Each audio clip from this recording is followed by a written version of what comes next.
In front of me is OPPO Find X2 Pro, and let me show you how to update apps on this device.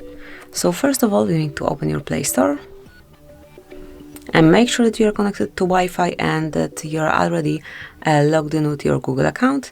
Then tap on your account, click on My Apps and Games, and here under Updates you will be able to find all apps that can be updated. And you can either update one particular application by tapping on Update right next to its icon. Then you will be able to observe the progress. At first this application, the latest version of this app, will be downloaded and then installed. We can wait a couple of seconds, and as you can see now, you will be able to find it under Recently Updated.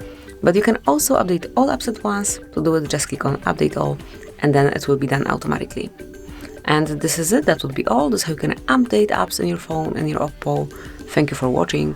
Please subscribe our channel and leave the thumbs up.